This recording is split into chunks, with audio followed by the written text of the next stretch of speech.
Yung aga sa inyong nga tanan. And in reality, syempre, it's like the same Sunday na ginakadto naton.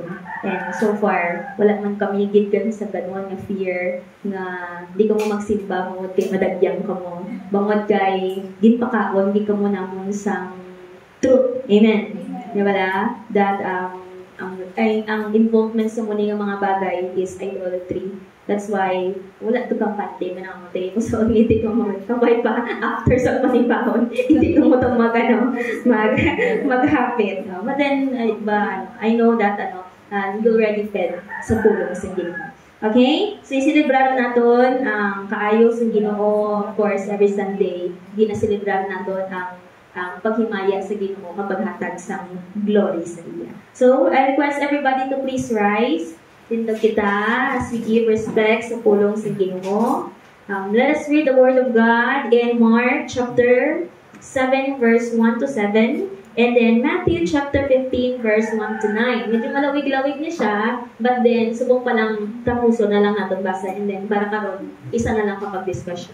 So let us read this all together. Ready, go! The Pharisees and some of the teachers of the law who had come from Jerusalem gathered around and saw some of his disciples eating food. Okay, I'm sorry. I think we should read first the Matthew. Matthew chapter 15 verse 1 to 9 before ang Mark chapter, ang kasunod na Jade.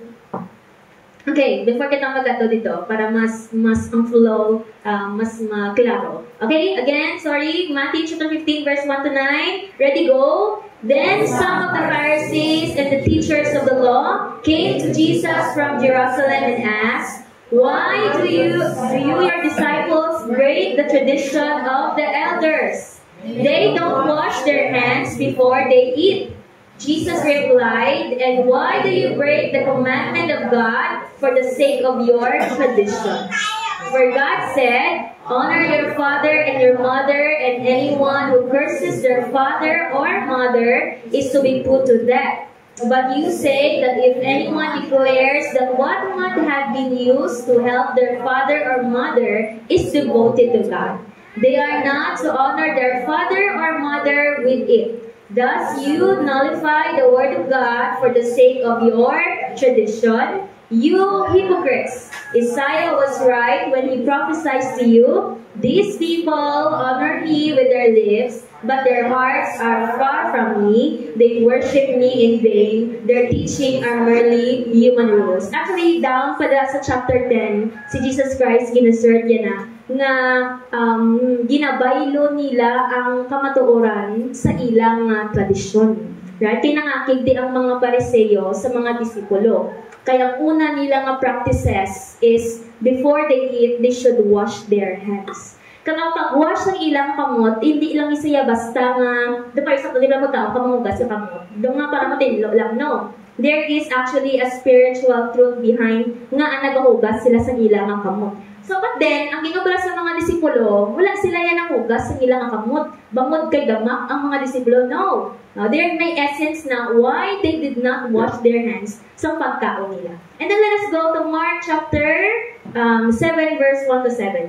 Let us read this all together. Go. "And the Pharisees and some of the teachers of the law who had come from Jerusalem gathered around Jesus and saw some of his disciples eating food with hands that were defiled, that is, unwashed. The Pharisees and all the Jews do not eat do not clean unless they give their hands a ceremonial washing, holding to the tradition of the elders. When they come from the market, they do not eat unless they wash, and they observe many other traditions, such as washing of cups, pitchers, and kettles." So, the Pharisees and teachers of the law asked Jesus, "Why don't your disciples live according to the traditions of the elders instead of eating their food with defiled hands?" He replied, "Isaiah was right when he prophesied about you hypocrites. As it is written, 'These people honor me with their lips, but their hearts are far from me. They worship me in vain. Their teaching are merely human rules." So, pwede medyo back up this actually sa Matthew. Kaya today, ang topic natin is all about traditions. Ang mga tradisyon. nga ginahold sa ang tao. Safe bala, hindi na siya safe, and how we should view ang tradition. So let's pray. Lord, dalayawon tugig nga Dios, salamat kay Ginoo sa imo Ginoong faithfulness, sa imo Ginoo nga pagigugma. Balaan namon amay, puno kami Ginoo sa imo nga grasya, kag puno kami Ginoo sa imo nga kapanghigon Ginoo sa amon nga kabuhi.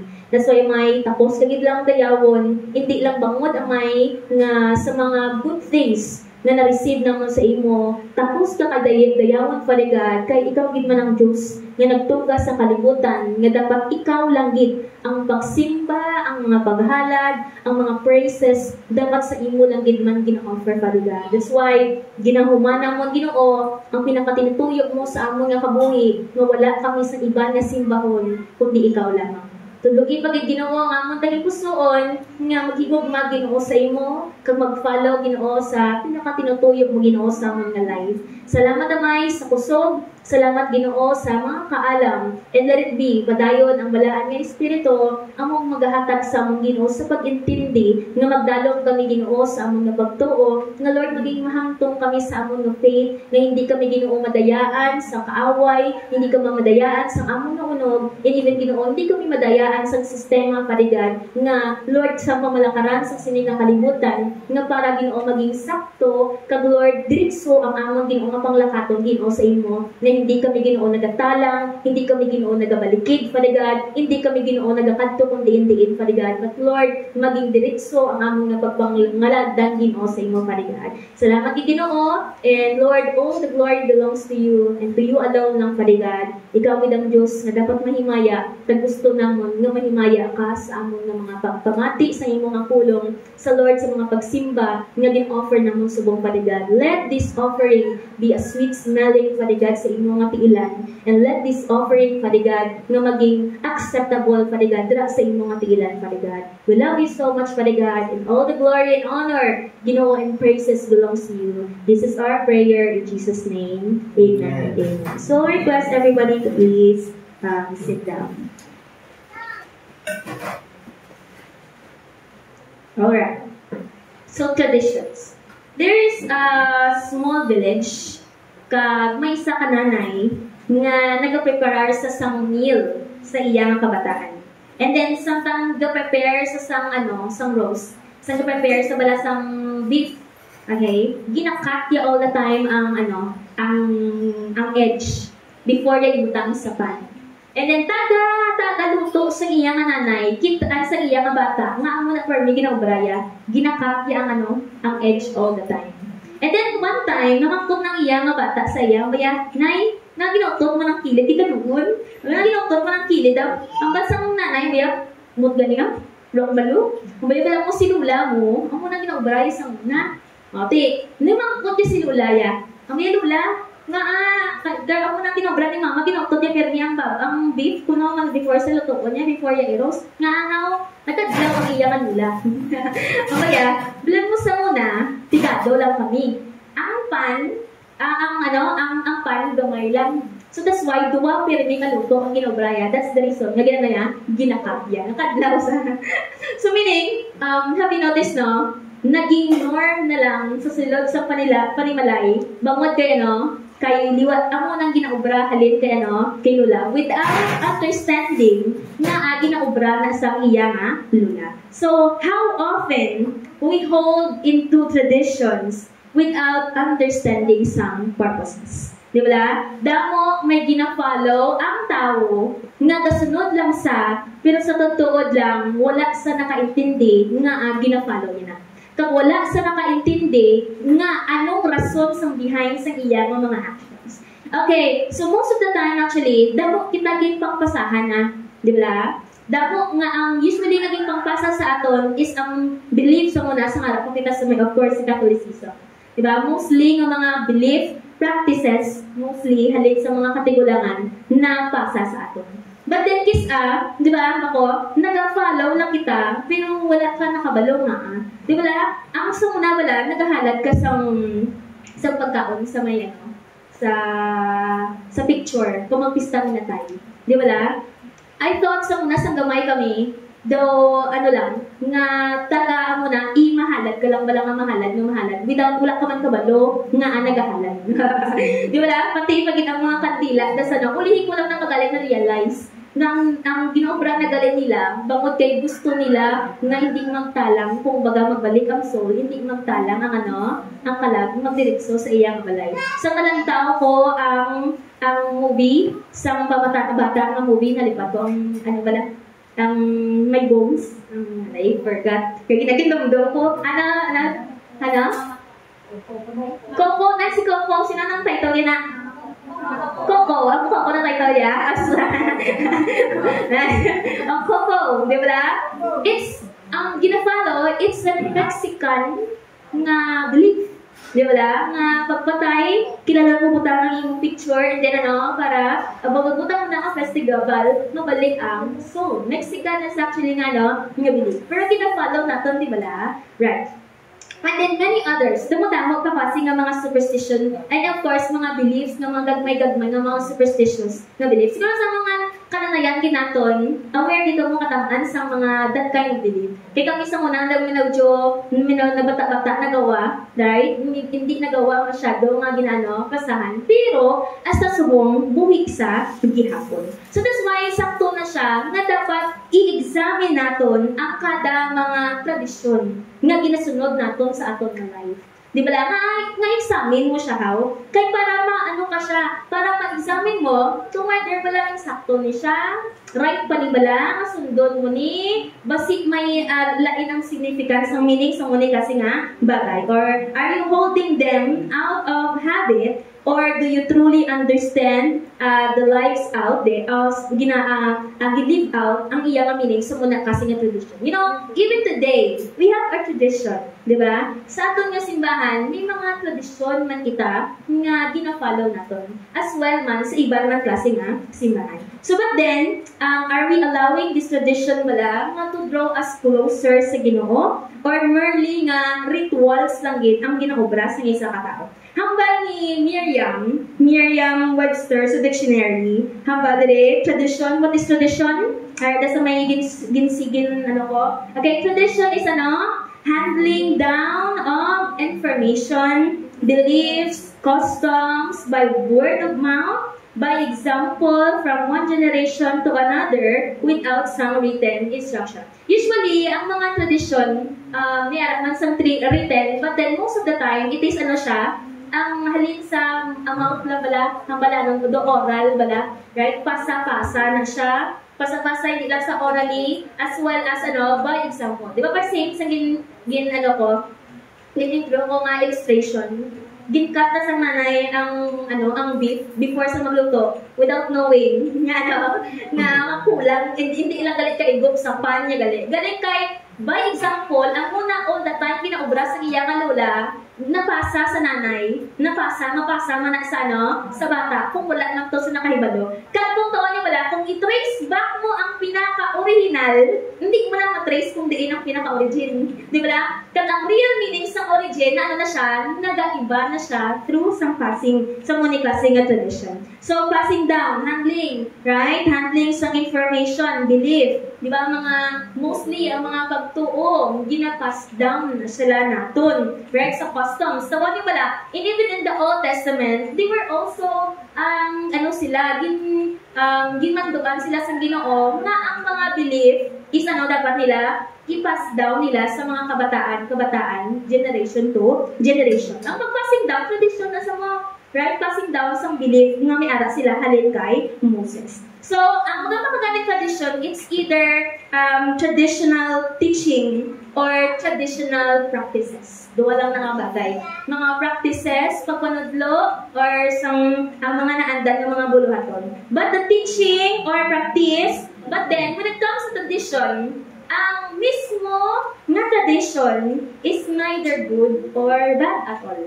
Di ba? Ang tradition, hindi sa maayo, kang hindi man sa good. No? Wala siya sa specification, magabang tradition. Simply, bangod ka ang tradition is just handed down. But then, there are other factors na makonsider nimo kung ang muni nga tradisyon is safe sa magiging sakto sa o hindi sa magiging sakto. Let's see bala. 1 Corinthians chapter 11 verse 2. Okay? We can see here si Apostle Paul na nag-give some example using the language of tradition in the positive sense. Right? Nga napakita ni Pablo ang tradition in the good sense, in the positive way. 1 Corinthians 11:2, tanang kita basa, ready go? I praise you for remembering me in everything and for holding to the traditions just as I passed them to you. Di ba? Positive note, positive ang approach ni Pablo pag-abot sa tradition. Gindayaw yung pag-anay sila, kaya na-remember nila, right? Kada na sila, ginahold nila ang tradition na ginpasa ni Pablo sa ila. So here, speaking about ang muning tradition ginpasa ni Pablo is tradition about good worship practices. And then the little later, the same thing about sa next chapter, Paul still tells them sa 1 Corinthians 11:33, for I received from the Lord what I also pass on to you. Still that's tradition. Di ba? Ang tanan ginbato ni Pablo, ginano niya man, ginpangpasa niya man. Right? Actually, ang tanan man nga nahibaloan namon, ginpang-ano man namon sa inyo, ginpangpasa niya man. Kag ang mga nahibaloan nyo, ginano niya man, ginapangpasa niya man actually sa bata mo, sa asawa mo, sa pamilya mo, di ba? Even in your friends, ginapasa mo na. So Paul here, this is introduction. Actually, this is introduction sa Lord's Supper nga underscore sa transmission of the fundamental Christian practices. So may ara lang kita sa duwa ka major nga practices sa Biblia nga ginabutang nga dapat obrahon naton, which is ang baptism kag ang Lord's Supper. That's why, it's very, very nga pag-Kristohanon, wala sa nag-observe sa Lord's Supper. Don't you know kung at ang practice pag-abot sa Lord's Supper? And also the same thing with baptism. Na something nga, hindi na pwede paguyan-guyanan sa isa ka Kristohanon. Ibalan mo hambal sa pulong sa Ginoo, do this in remembrance of me. Himuon mo ginaya sa in remembrance sa iyang kamatayon. So that's why, ang tutuod nga Kristohanon nag-participar sa muni klase nga buluhaton. Amen. Diba? Actually, in the book, actually, sa may 1 Corinthians, sinambal nila, ang iban, wala nag-participar. Bangod kay ang tao, nga wala nagahulat sa pagbalik sa Ginoo, sigurado, wala sa pirmi sa pagsililipon. Diba? And all the time, balikan mo ang practices nila sa book of Acts. Every time they need they break sila sa bread. Diba? Have you noticed? Ang tao mapirmi, handa sa pagbalik, kang nagahulat sa pagbalik ni Kristo Jesus, ara sa pirmi sa pagtililingkod sa mga Kristohanon. Di ba? Kaya pala nyo, although your presence na magkanto sa simbahan, hindi nang imong kaluwasan, pero mind you, ang imo man actually nga presensya sa atong pagtililingkod sa pagsimba, nagapakita man sa buhi nga imo pagtuo sa iya. Right? Although, hindi siya nag-signifies kay ara kaluwas sa gilayon, pero on the other hand, di ba la, it speaks about sa anuman, huwi man ang pagtuo mo, kung ara ka sa iyang mga pagtililipon. So that's why mostly, ang mga tao mawala nag-participar sa muni kasi nga buluhaton, kung dapat Kristohanon, di ba la, meaning, diin ka sa abot sometimes sa pagtililipon na wala ka participar raw, kag wala ka nakaparticipar. Di ba la? But then those sila all the time, gagro ang ilang love, ang ilang heart, ang ilang kainiton sa Ginoo, I do believe, every time nga magatigod. Actually, atong ganit, di ba la? Every first Sunday sa month.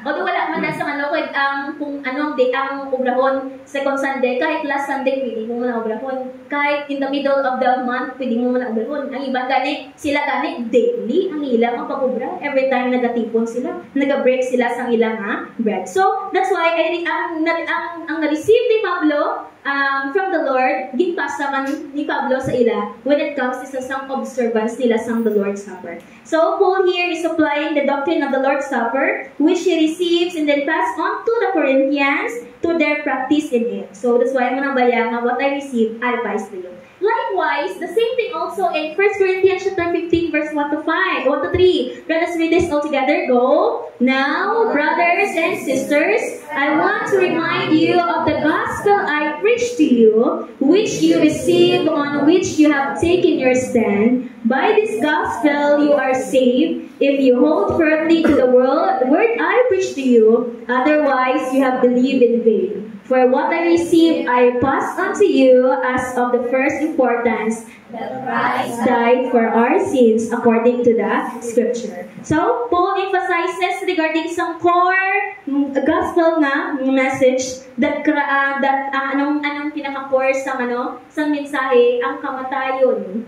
Di ba la? Ang death ni Christ, kagagiya nga, resurrection. And then, yung amo ng iyang mga pangwali, yung pasa niya, na-receive nila, bangod kay, yung pasa ni Pablo sa iya, and of course, is also the basis sa foundation sa creed o kon pagtuluhan sa mga kadasimbahanan. Kaya of course, di ba la, ang muni nga belief, naging pasa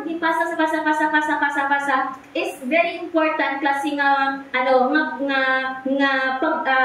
belief nga pagbasa. Bangod kay ang muni nga belief makaluwas sa tao. This kind of tradition, this kind of belief can save a person. So, another example also in Thessalonians chapter 2, verse 15. So then, brothers and sisters, stand firm and hold fast to the teaching we pass on to you, whether by word of mouth or by letter. So, Paul encourages steadfastness in teaching handed down sa mga apostles. Ika-divide man also ng Pablo kay Timothy, and these things you have heard me say in the presence of many witnesses, entrust to reliable people who will also be qualified to teach others. So it's a directive illustrates sa multi-generational transmission, especially sa apostolic teaching. No, di ba la? Tradition na sa ang pasa-pasa sa belief. Right? But then, you see that, diba? Ang pagpasa sa muni nga belief, wala gitagaan ni Pablo sang positive no.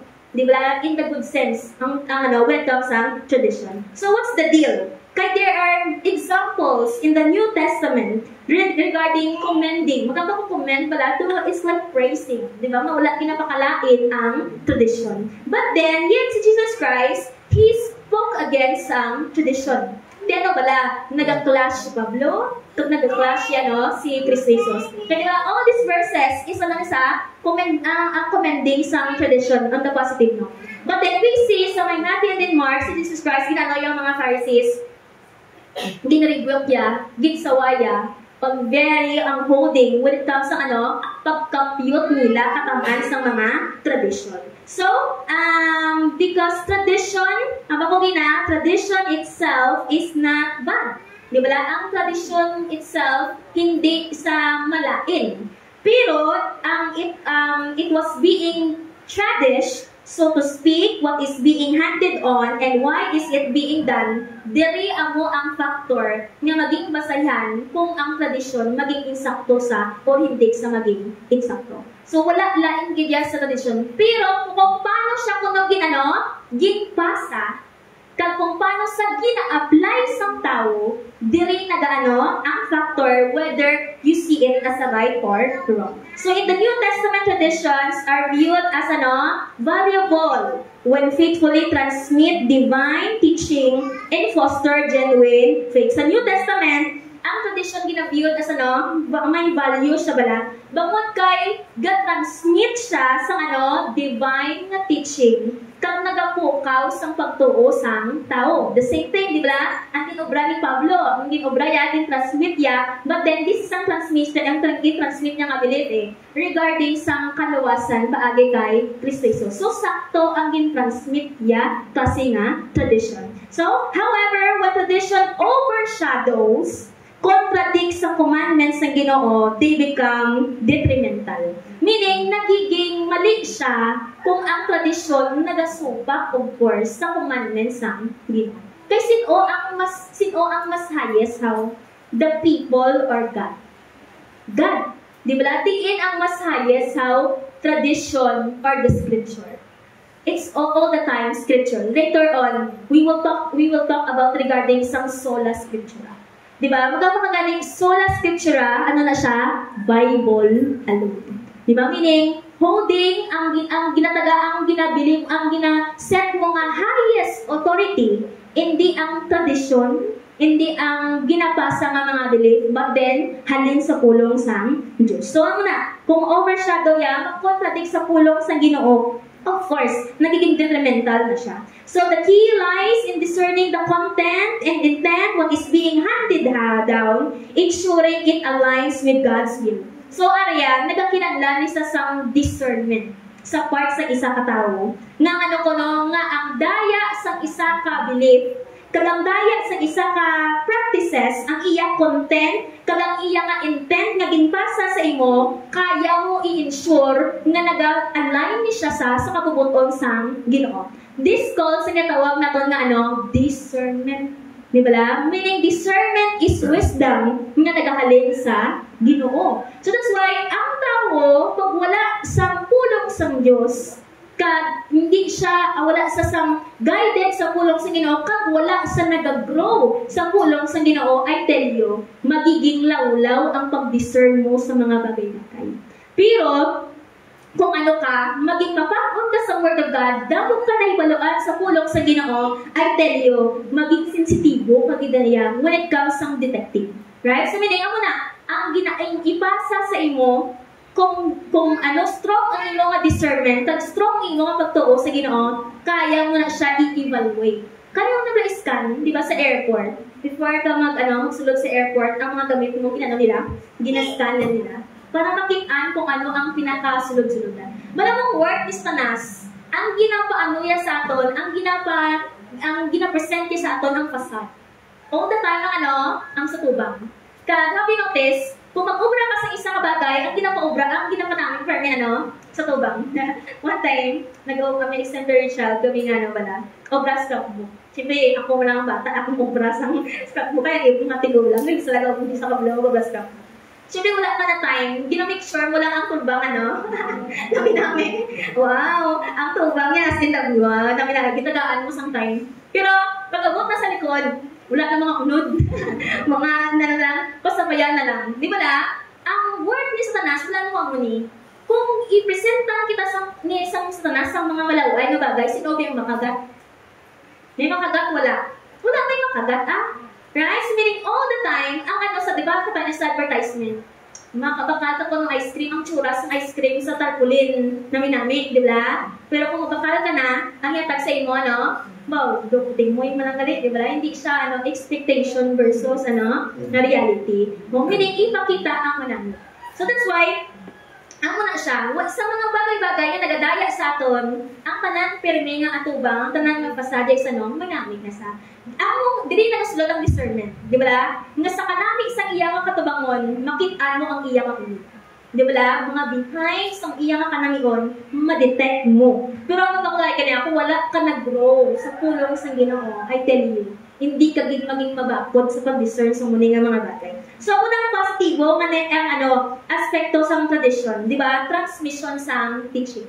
Di ba? Mag-transmit mo ang pagpanudlo, mapasa mo sa kabataan. And ikatwa, preservation of the doctrine. Actually, si Pablo Dere, gin-emphasize niya that the gospel he delivered is of first importance, highlighting sa foundational role sa tradition in preserving essential Christian belief. In reality, kung wala ni gin-adhere sa mga disipulo, sa mga apostles, ang pagpanudlo nga ginahatag sila ni Kristo Jesus, kag wala ni nila gin-accept, gin-kabuhi, kag wala pa nila gin-pangpasa, siguro subong wala man tas ang the same belief pa rin sa nila. Di wala? So, ang nabato nato is hand-me-down naman ni nga halin man actually sa may hila. So, ang negative yung aspect is of course, contradiction sa commandments ang Ginoo. Later on, I will gives and emphasize it more. So, that Jesus critics traditions, nullify God's commandments. Kikritik ni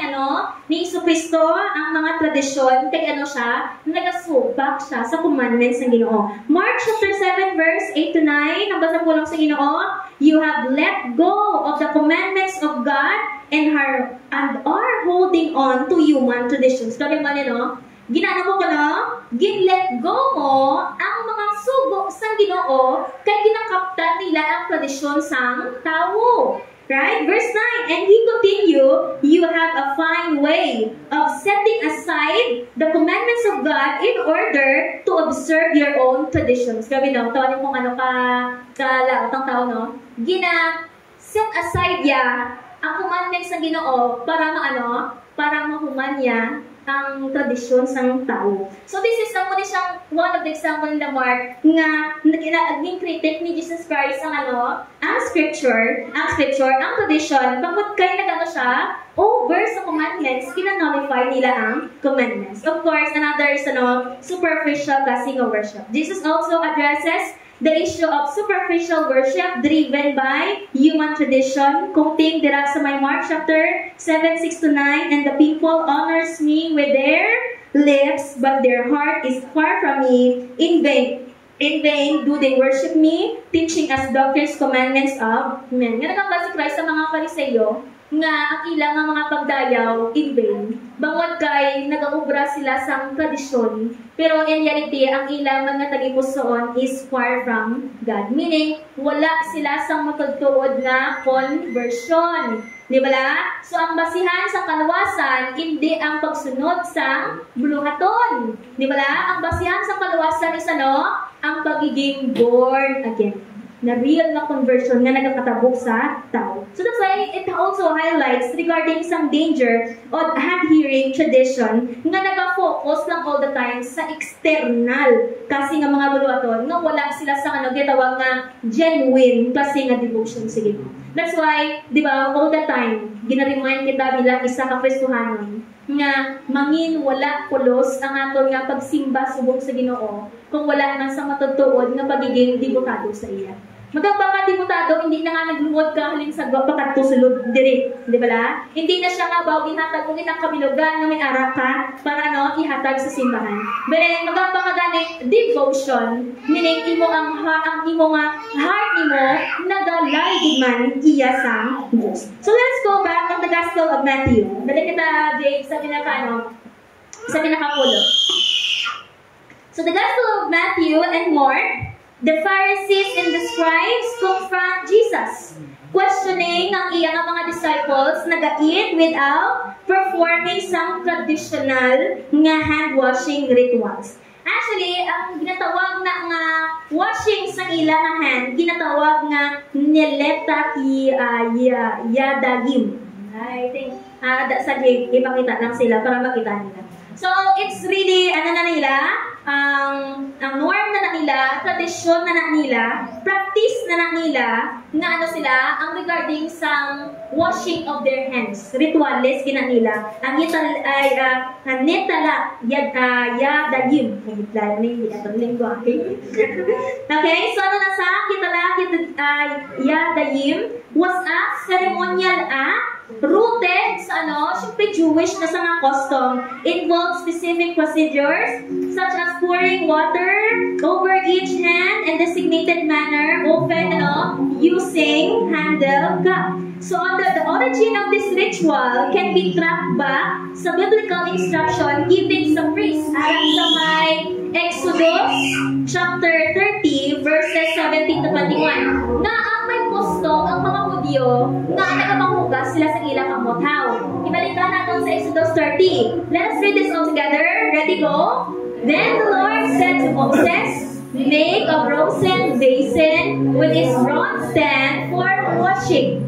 Place it between the tent of meeting and the altar and put water in it. Aaron and his sons are to wash their hands and feet with water from it. Whenever they enter the tent of meeting, they shall wash them with water so that they will not die. Also, when they approach the altar to minister by presenting a food offering to the Lord, they shall wash their hands and feet so that they will not die. This is to be a lasting ordinance for Aaron and his descendants for generations to come. So, dali ang originate. Ang regarding sa washing. Na, akala nila basket sila sila sa offering. Siyempre, priestly ang kay Aaron nga word nila. Nga, sila kamuat kay its symbolism ritualism regarding sa katawag na ito nga purity.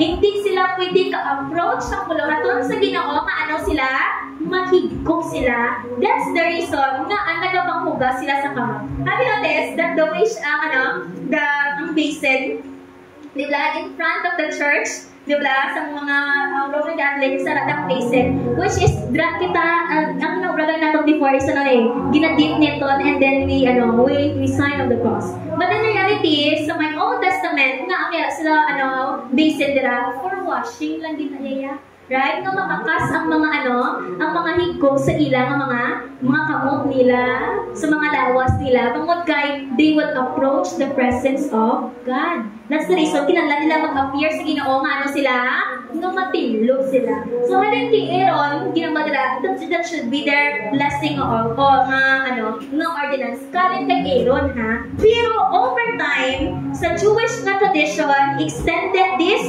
purification practices beyond sa priestlyhood to the general populace, especially concerning meal. In reality, ang unitary ng practices para lang sa mga sa priesthood. Di ba? Parik pala na nagasulog sa temple. Kaya in reality, there is really priest in the Old Testament. So dahil kaya na siya na-extend ang tradition na tradition to tradition, nagabata.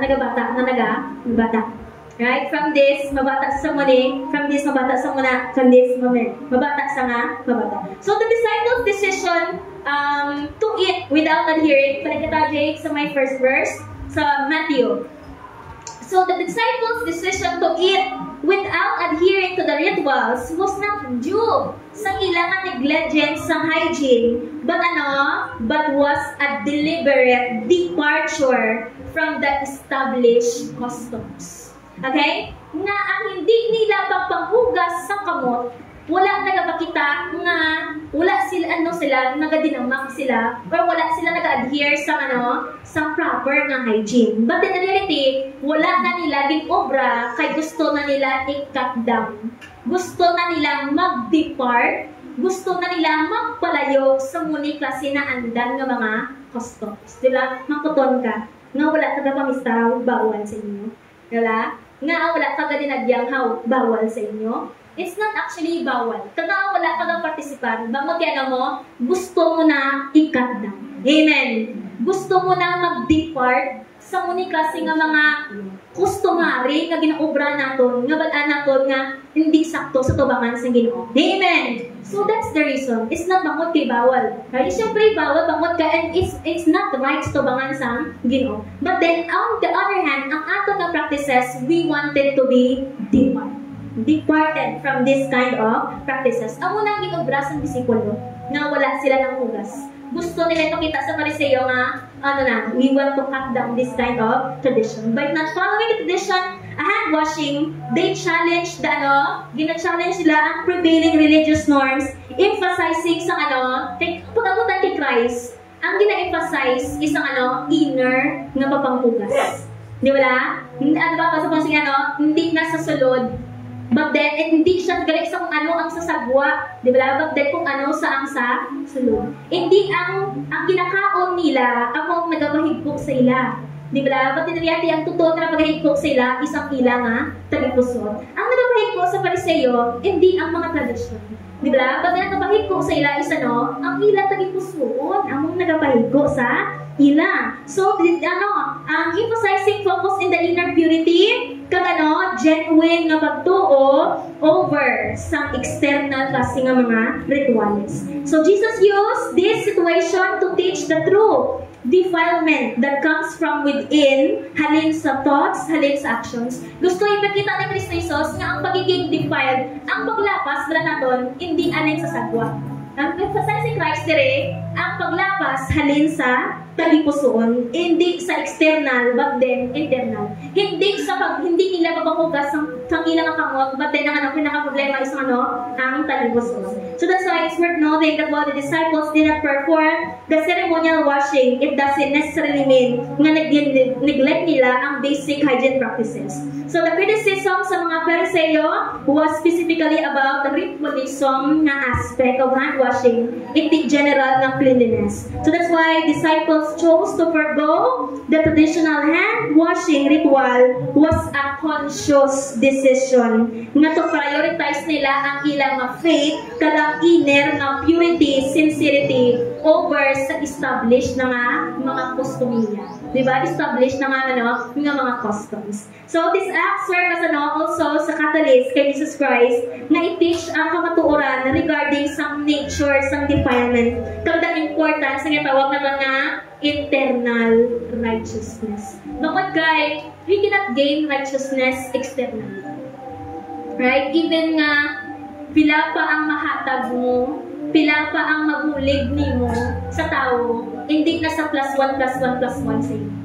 Unless hindi kita yung makdula, hindi makat down ang pinaka-problem nga sala sa aton, you will never be righteous sa mata sa Ginoo. Ang totoo lang gidya nga righteousness, ang internal nga righteousness kung makakas lang gidya ang sala sa aton ng mga tagipuso. Diba? Nga maislan, ang basa Jeremiah, nga maislan kita sa bagong klase nga sa gipuso. Ang unang pinaka-issue, diba, lapit na lang kita, ang mga halin sila sa exile, wala sila nag-learn. Diba? Sa may book of Nehemiah, ang una to, katugayon nila from the exile, but then still, sila gyapon? Gina-defile gyapon nila ang luhaton sa temple. Diba? Nag-mix marriage sila sa hindi nila parehos ng mga Hudyo. Right? Emphasizing ni Nehemiah, na ang problem is not really nga kahit ano pa nga circumstances malabo sila, magtudlong sila, mag-learn, no. Kaya ang pinaka-problema nila, tagipusoon, ibalik tagyapon sa sa heart problem. So, when tradition is safe, pwede maging safe ang isa ka tradition. Number 1, tradition is safe when it is aligned with the scriptures. Ang isa ka tradisyon, pwede lang sa maging safe, pwede is natin sila i-adhere kung hindi man sa align. Akong align sa scripture. Actually, anong isa ka tradisyon natin bilang isa ka simbahan? We have a tradition. Every summer, nag-ano kita? Summer youth camp. And kita lang pastor, hindi na ni makakas.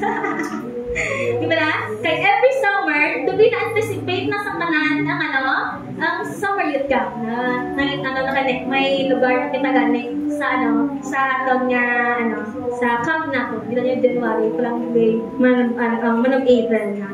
So, it's a tradition. But then, hindi man pwede siya naton liwat-liwaton. Kung pwede siya naton i-practice, bangod kay wala man sa nagasupak sa pulong sa Ginoo. Nga how, kaya it is also a one way sa itawag na to na evangelism. Di ba la? Nag-evangelize ikaw sang kalan. 2 Thessalonians chapter 2 verse 15 and then 2 Timothy chapter 3 verse 16. So then, brothers, stand firm and hold to the traditions that you spoke. You were taught by us, either by our spoken word or by our letter. And 2 Timothy chapter 3 verse 16, all scripture is God's breathed out by God and profitable for teaching, for reproof, for correction, and for training for righteousness. So that's it, 2 Timothy chapter 3 verse 16. So ang ginapatudlo sa pulong sa Ginoo, nga gina-follow man naton is beneficial para man sa atin. Di ba la? Kaya pulong sa Ginoo, amo ang nagatudlo, amo ang nagasaway, amo ang nagateach, amo ang nagakorek, kag amo ang nagatrain sa aton nga kita, nga maging matarong kita sa tubangan sang Ginoo. So safe traditions are those that are rooted in the scripture and are consistent with the biblical kasi nga teaching. So when we hold the truth regarding there is only heaven and there is only hell, that is right. Amen. Bangod kay ang scripture nagambal that there is only heaven, kag niya lang sang hell.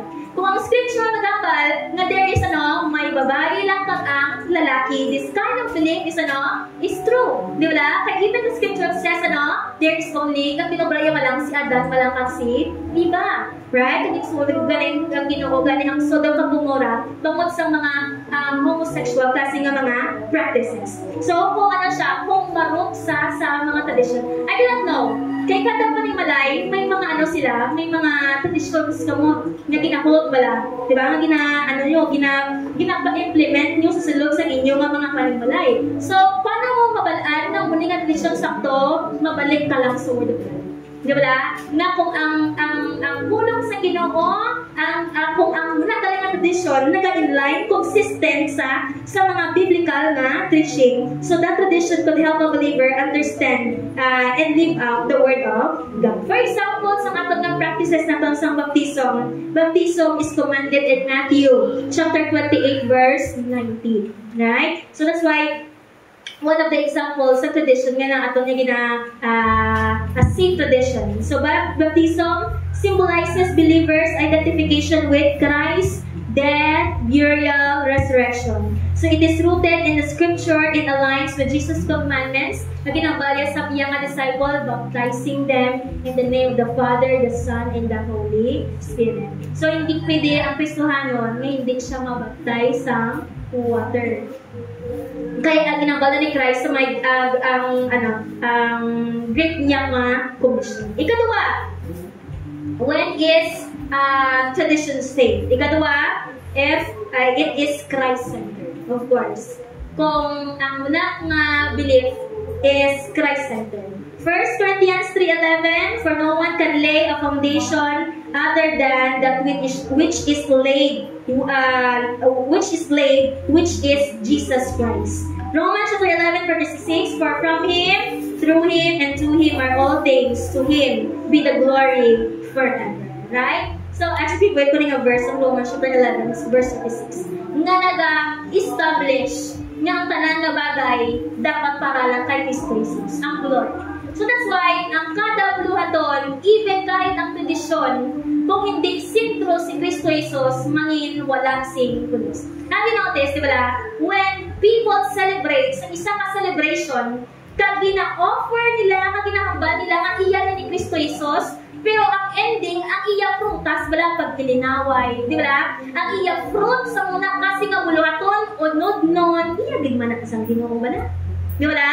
Diba question ko mo, kaya ang bumaya, hindi Christ-centered. Ang bumaya, unod nun. Right? Meaning, i-satisfy mo ang imo nga unod when it comes nga, habang mo iyan sa Ginoo, pero dito, di ba? Nagalibot-libot, nag-decoda, di ba? O ang gratifying sa unod sa ila nga flesh nila. So, ang hanggang sa Romans, ang tanan na bagay is para lang sa iya. So that's why, make sure na tanan na itong ginakubra para ang center di man si Kristo Jesus. Right? Anything. Ang tanan nga bagay nga nagapalayo sa imo sa Diyos, sigurado hindi na iya sa Diyos. Right? Kahit ano pa na blessings man na siya, relasyon man na siya, di ba lang? Mga baka ay iya ni siguro sa Ginoo. Pero kung ang una nga bagay, hindi iya sa ang una nga bagay, ginapalayo ka sa Diyos, sa pagpangalagdan nimo sa Ginoo, sa pagsimba nimo sa Diyos, I tell you, hindi ginaiya sa manaya, iya sa Diyos yan. So, tradition should be Christ-centered. So, the celebration, another natin, yung celebration natin sa Lord's Supper or ang communion, it is a Christ-centered tradition. Right? Nga-institute sa tradition of the Lord's Supper. So, may Luke chapter 22, verse 19 to 20. Bangod kay, it serves as a remembrance naton nga si Kristo Jesus sa iyang pagkatao, gin-sacrifice sa iyang kaugalingon. Ikatatlo, itong first kid of course, number 1, align with all the times sa scripture. Ikatwa, if it is Christ-centered. Ikatatlo, if ang muna nga tradisyon, nag-promote some worship. Right? Kag nag-promote some worship and unity. 1 Corinthians chapter 1, verse 10. And then Colossians chapter 3, verse 16. Let's please read this together. Ready, go. 1 Corinthians 1:10. Go.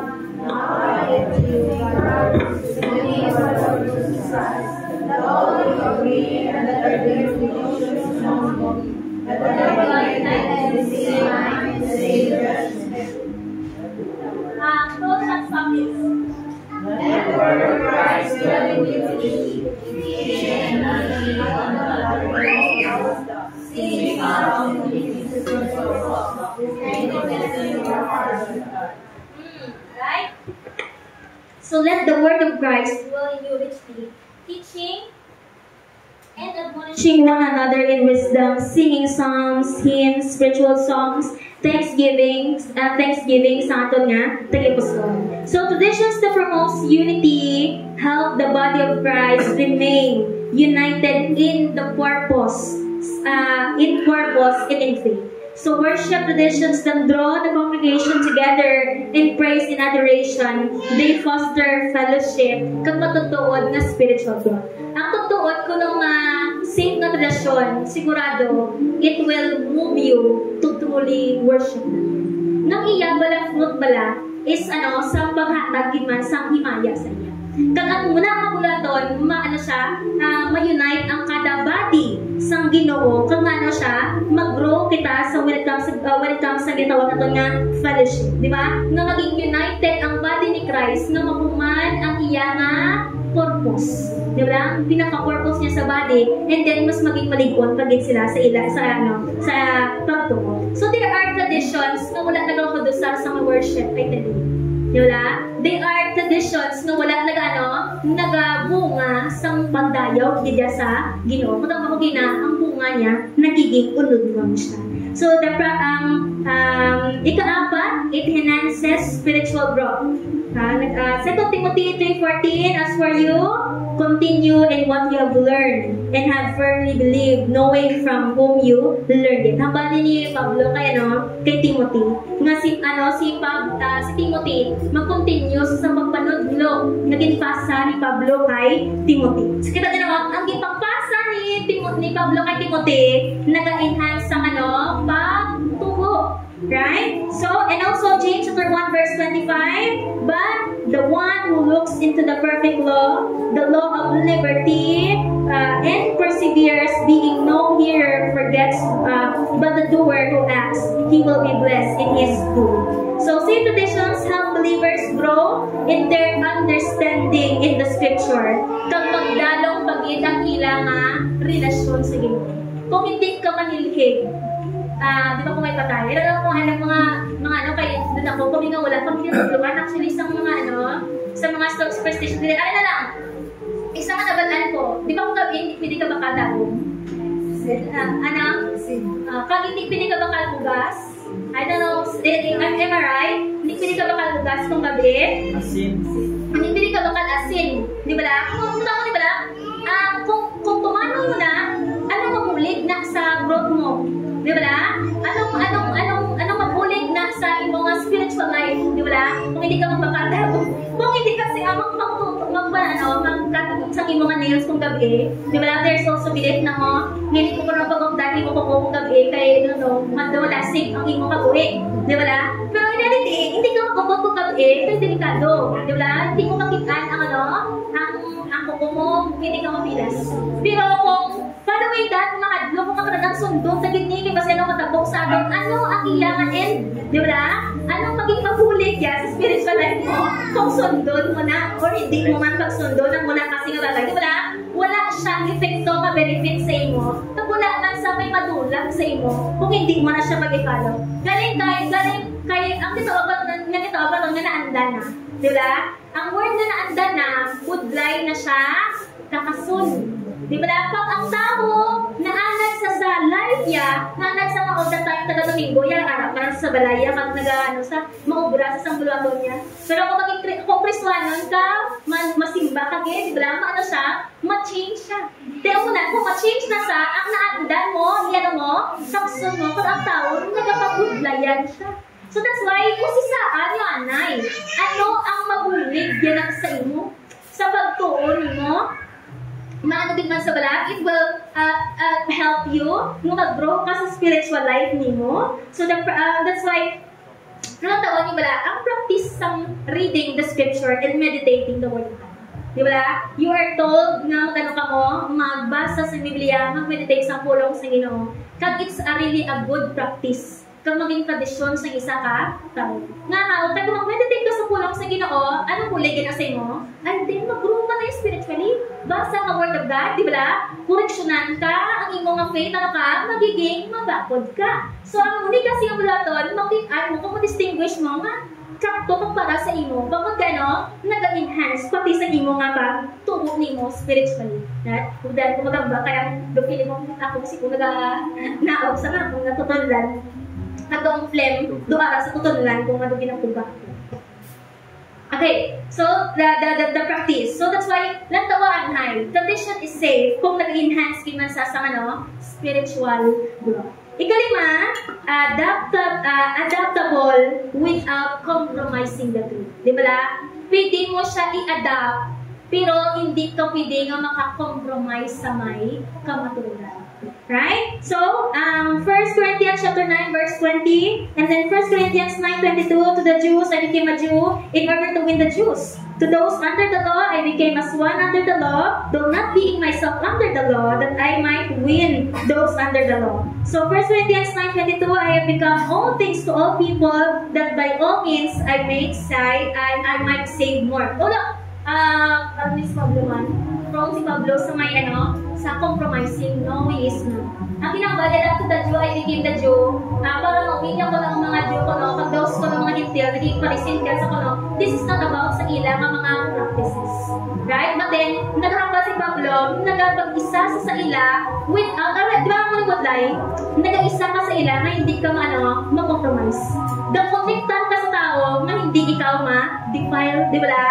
Meaning, nag-isa ka sa ila, pero at nag-aupot ka sa ila, pero you are separated with them. Actually, ang unang essence nga, siraan ang ginagawa ni Pablo, nga para ko namawin niya ang mga Hudyo. Meaning, you can adapt sa isa ka bagay, siguradohon mo lang na hindi ma-compromise ang imo nga pagtuo, kag hindi ma-compromise ang imo nga tuo. Diba? Isang katradisyon sa panimalay, sa family celebrations. Diba? Kag ang mga celebration, mga celebrating some birthday, celebrating some anniversary, there is nothing wrong with that. Sa mga klase nga celebration.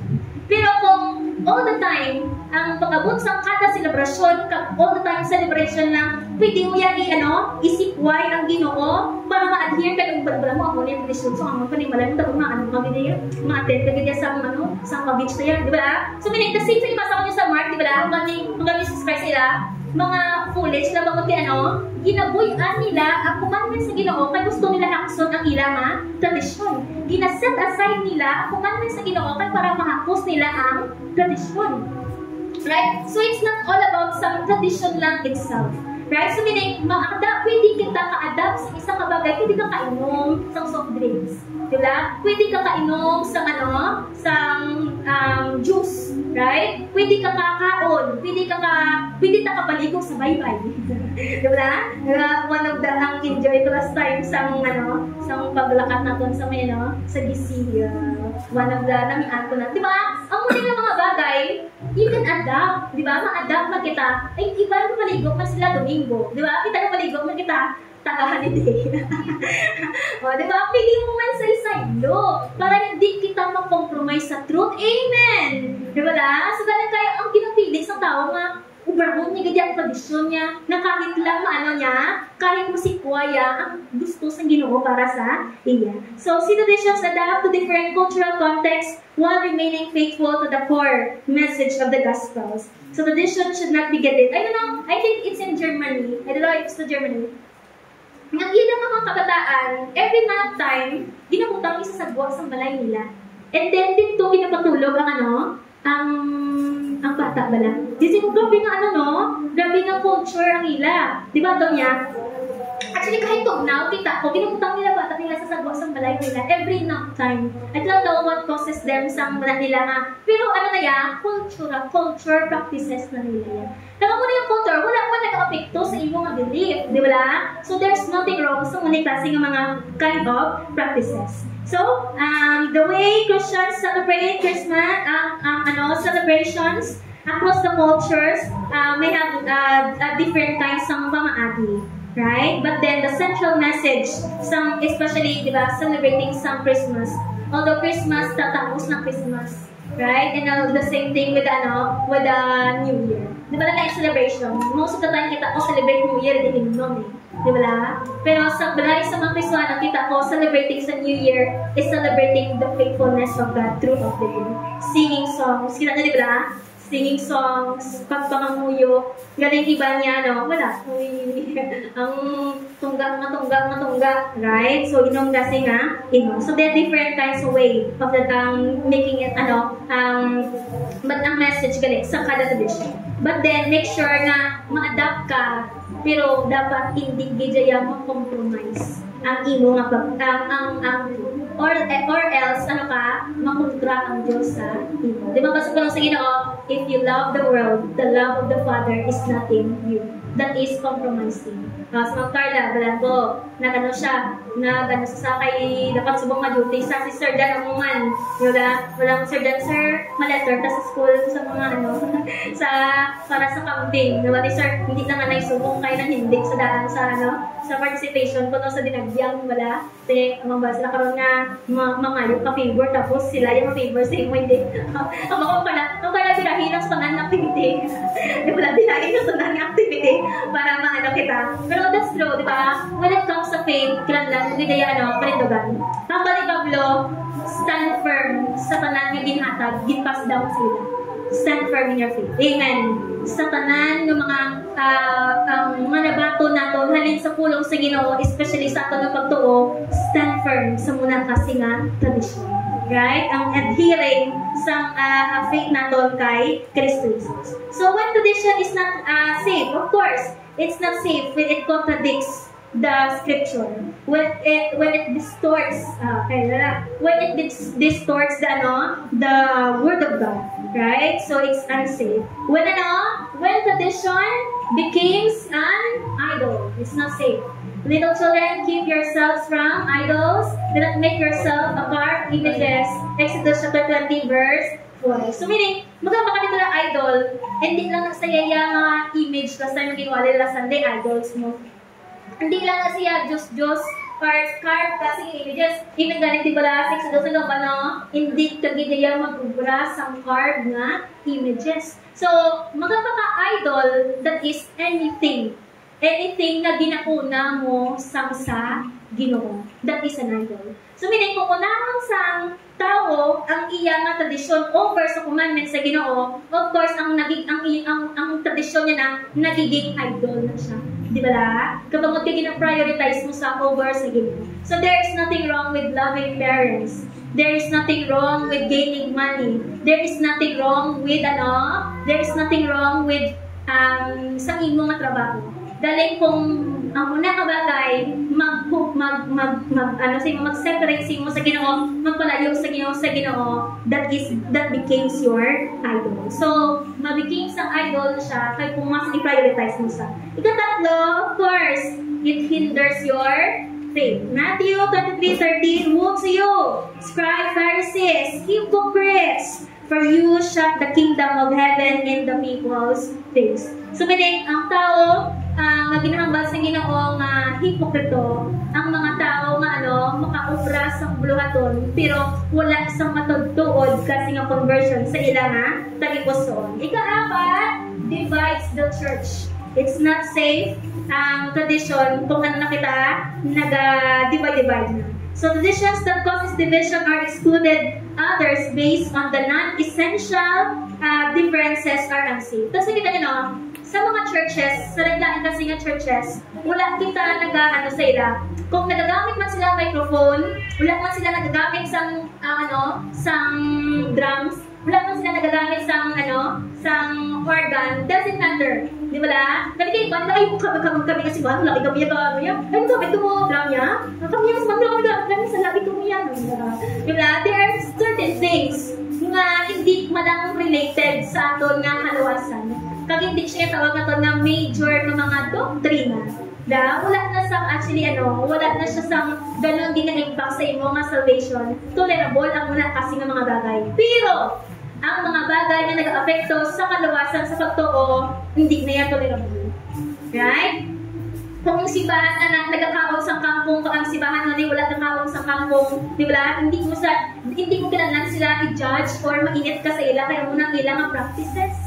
Right? Kung taga Thanksgiving nila, ang bit-bit nila, siyempre tawa ni Bala, kung sa ka, ang mga tao sa vegetables na. That's why, every time mag-offering na sila, sa unang Marlon pala, sinako mabugas. sinako nga bugas ka lang isa na pala ka, kabulig na tawag. Isa kabulig na saging. So wala na sila masyado when it comes sa sa kwarta. Bakit kaya sila? Sila mo. So meaning, manggad na nila yung ilang mga produces nila. So hindi ka pwede mag-ambal, yung ayaw mo na nila, mag-brag na amo na nila, practice sa lang nag-ilaw mo na kasi nga simbahan, no? Ang bako, anything nga nag-apekto sa kaluwasan mo, hindi tolerable. Right? But then, mga minor, mga Wilkins, man o absolute, ang ginainom mga tubig, wala, it doesn't matter. So, loses its meaning. Okay? When traditions are practiced without understanding the meaning and the purpose, they became hollow and ineffective. Hindi safe ko ang isang bagay na ginaobra mo na wala ka nakahibalo. Amen! So that's why when you practice one thing, di ba? Pag may i-apply ka sa kabuhay mo nga isang bagay, sigurado na naibaluan mo nga right? So magsimba mo wala mo nga nagsimba ka, di ba? Sa pagluto mo, anong rason sa pagluto mo para sa ating mga kabataan? So that's why it's not safe, di ba? Pero talagang tao Ako nagalit ka, leaders are very, very important. Kaya ang tao sa bulag sila sa ilang mga practices. So leaders, the one na sa ila, nagagiya sa ila, na para makita nila kung ano ang insakto. Kaya ang tao, tendency sa tao, lang, masunod. Di ba? Kung may tanan ng mga tao, notice, makadto ko tanan sa city. Galing kita mong tanan ng tao, makakadto din ba ako? Galing sa iyong curiosity, gano'n ka man, kadto ka man to. Tapos ako dyan, anong yara, di ba? Tapos ang kanan mga tao, katikon na, makakot sa, katikon sila, galing kita ko sa katikon, sa mga sa ilang tao, kumati. Di ba? We are prone to be led by the congregation sa kadamaan ng tao. Nga, kaya kita natin, all the time, muna na ginaobra, ka man, obrahon mo man, kahit wala ka na hindi, o wala ka na hibalo. Okay? So, it imposes unnecessary burden. Sorry, excuse me. Okay? Kung ang unang tradisyon naga-impose sa mga burden na hindi mo lang kinalanon. Unnecessary ba? Ang mali Christ natin, chapter 11, verse 30, for my yoke is easy and my burden is, tawag niyo ba lang? Ang mali Christ, ang akong niya kabuta, mahapos lang. Ang bayan niya actually sa mga Pharisee. Kaya mga Pharisee, sa tradition, sa law, they're all to do this, to do that, do this, do that, di ba? Kailangan maging perfect ang law. Pero tawagin ba nang basa po lang sa Ginoo, sa may James, chapter 2, verse 10. Kung ang kabilugan nga law, na hindi mo nasunod, ang kabilugan nga law, wala mo na follow. Right? So that's why, ang unang gina-impose actually sa mga Pharisees, dapat makumplito mo ang 10 Commandments. So sino ba lang makakumplito sa 10 Commandments? Wala si tao nga nakakumplito, only si Jesus Christ lang. That's why yung concept ni Christ my burden is light, bakit kayo sa ang requirement is just pagtulo. Di ba? Accepting sang grasya sang Diyos, kagad na kita, ginhilway na kita sa Ginoo sa muni klase nga mga laws, kag muni klase nga mga traditionals. Right? So that's why you have to discern the true tradition. So true tradition, nag-align sa kabubuton sa Ginoo, kag ang tud nga tradition is nag-focus sa heart. Jesus teaches the true defilement come from within, from the heart. Mark chapter 7, verse 21 to 23. He lists some evil thoughts and actions that defile a person, emphasizing sa importance sa inner purity over sa external rituals. So that's why sola scriptura over the scripture, over tradition. Sola scriptura is a fundamental principle, right? Sa Christianity, ng term, Latin, ang meaning siya is the Bible alone. Maganda ka na sola scriptura, meaning scripture alone, primary meaning niya, nga ang Bible is inspired, the Word of God, kag ang the Bible alone is the sole source of authoritative teachings sa mga Kristohanon. So this rejects the idea, the doctrine rejects the idea that the church tradition and any other source authority can stand on the same level as the scripture. You know, even sa simbahan natin, right? Hindi pwede malabaw ang tradisyon sa pulong sa Ginoo. Amen. Di ba? Hindi pwede maglabaw ang aton ng practices sa pulong sa Diyos. Pero ako di pala, kung nag-align lang sa pulong sa Ginoo, it is a safe tradition. But then, you know, even ang aton ng mga practices, hindi siya exempted. Tanan na sa. Right? Because it holds sa truth gigaya nga only authoritative ang mulang ang pulong sa Diyos. So we can also see the scriptural sufficiency sa scripture nag-emphasize ang Biblia sufficiente na nag-contain sa tanan ng mga kapanudlo sa aton nga kaluwasan pati sa godly living. Amen. Di ba la? May kapagid, madugang kapagid. Nasa tutuwad lang, ang scripture, na siya daan, sufficient na nasa. Everything that we need. Yun ang tawag niyo pala. Kung ibasi lang natin ang aton ng mga practices kapag tuo sa scripture, ay hindi kita talang. Right? Dahil yung iban, wala pinagabasa, no? Biblia. Basa ka wala Biblia. Kahit ba mabasa ka Biblia, itudluan na ka sa sa chapter. Okay? So everything that we need sa pagpagabuhay isang Kristohanon as well as sa mga teachings na kinahanglan natin. The quality of the scripture. The Bible is considered clear, understandable, and all believers, not just scholars or clergy. So never ka mo makabagday nga maintindihan mo lang ang pulong sa Ginoo kung iwali na mo. Ang pulong sa Diyos. Di ba? That's na-advise sa pulong sa Diyos. You know, kahit anyone, ang Kristohanon, maintindihan niya ang pulong sa Diyos. Amen! Ang interpretation, hindi lang halin sa amon ng mga kapastoran. Bakit ang kami lang may Holy Spirit. How? No. Only, ikaw may gulaan kung may Espiritu na maintindihan niya nagpapailumin sa Word of God. That's why it's a heresy, ginakatangan. Kasi ang only interpretation sa Scripture, ako lang gid. Di ba la? Na ang only nga may mataro nga mag-interpret sa mga sa kulang sa Ginoo, ako lang gid. Ano na siya? Heresy na siya. So, the scripture is divine. Ito itong nakabutang ko na. Okay, Ariel. The scripture is divine, inspired, and infallible. That's the word of God. Okay, Christians believe that the Bible is not merely human creation, but it is inspired word of God. Kung nga nagatuon sa atong na Bible school, di ba, bibliology, na-understand na niya ang word na nga inspiration. Right? Meaning, ang pulong sa Ginoo, hindi lang basta naginsulat sa tao, but it was really guided by the Holy Spirit. Kaya muli ang pulong, hindi lang sinulatan sa tao, pulong ginisaya sa Diyos. Infallibility, divine inspired, considered infallible, wala error. Pero, ang kahit ang papanudlog is may error. Ang tao may error, ang tradisyon may error, pero ang pulong sa Ginoo, wala gid.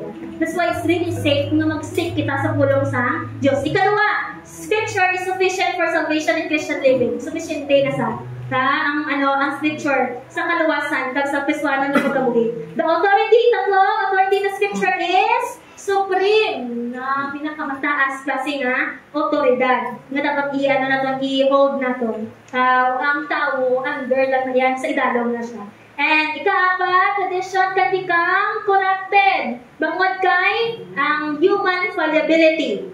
Okay? Kaya ang tao, fallible sa Ginoo. Fallible sa, meaning, prone sa error. Tawa niyo ba?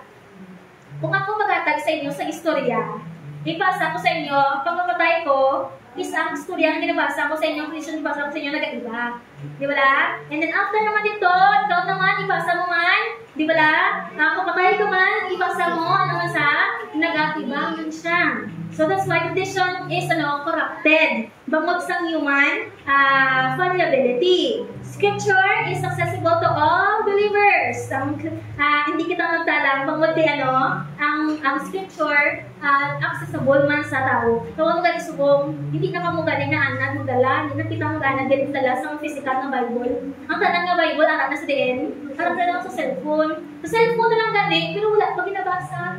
Di ba lang? Ang 24/7 ang cellphone, ano? Aral sa kamot mo. Pero hindi ka makabasa sa pulong sang Diyos. So the Bible itself points to its own authority. Even the Bible mismo, siya man nagpahayag sa iya nga kaugalingon sa iya man nga authority. So scripture as a final authority, Acts chapter 17 verse 11. Okay, ikaw muna lang all the scripture. Nadali na kita natin. Tradition. Ang tradition, hindi ka pwede ma-replace ang pulong sa Diyos. Right? Bangod sa fallibility sa tao.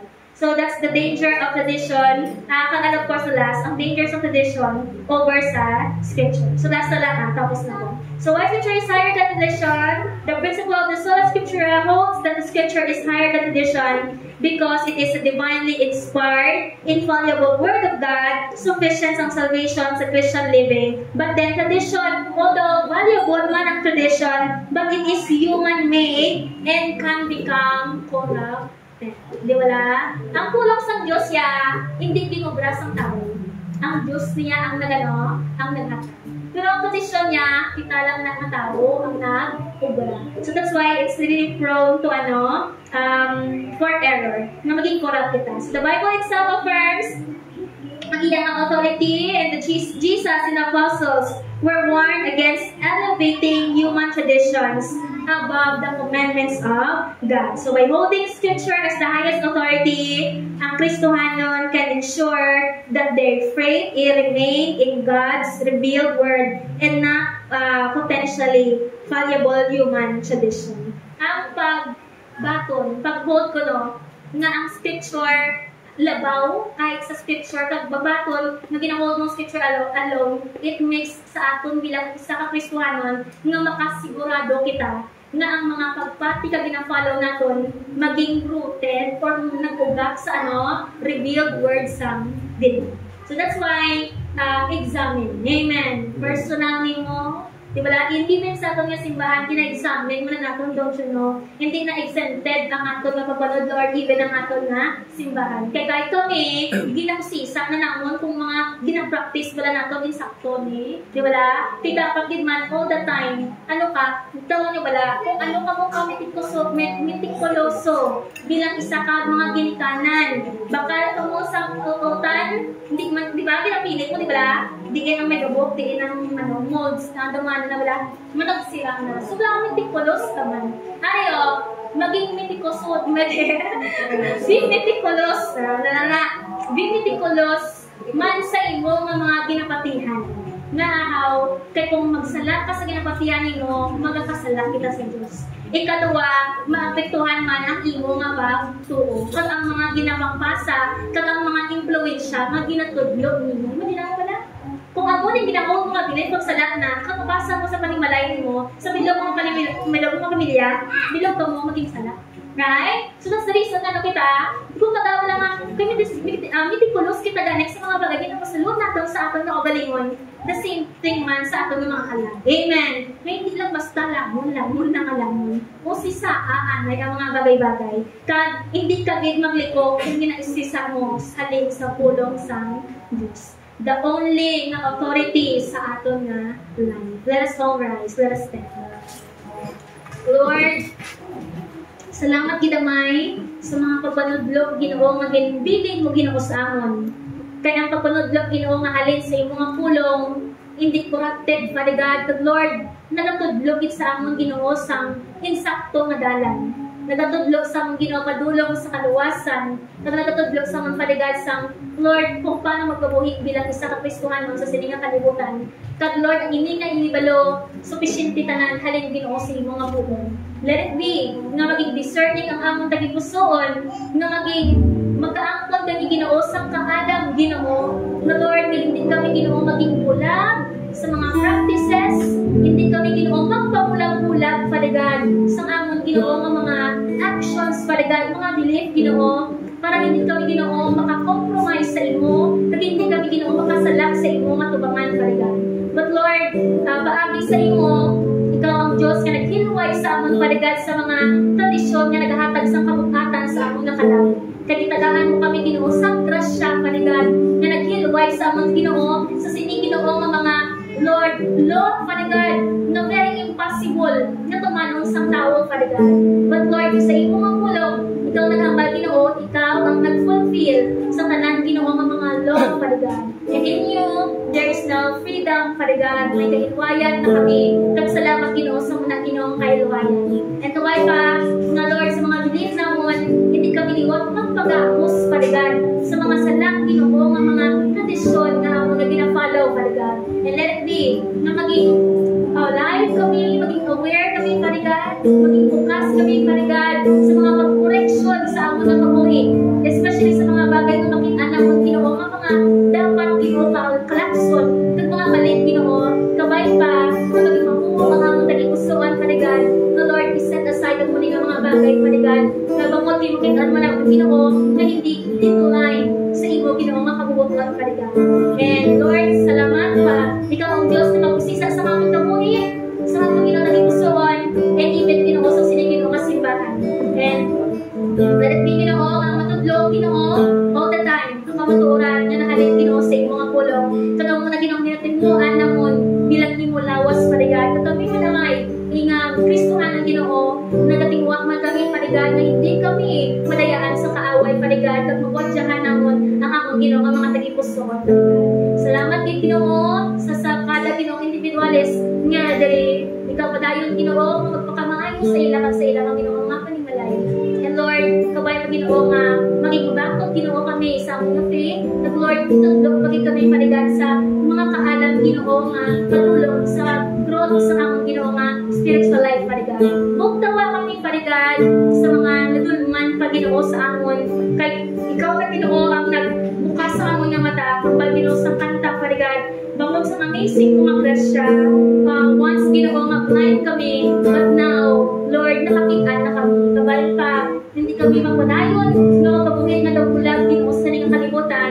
But Lord, magkabuhin namon, ang matutuod, Ginoo, na nasanagan na paligan sa imo nga pulong. Salamat paligan, kapagmura kami, nagingin na simbahan, pati Ginoo, ang imo katawan. The praises and glory and honor belongs to you. This is our prayer in Jesus' name. Amen. Amen.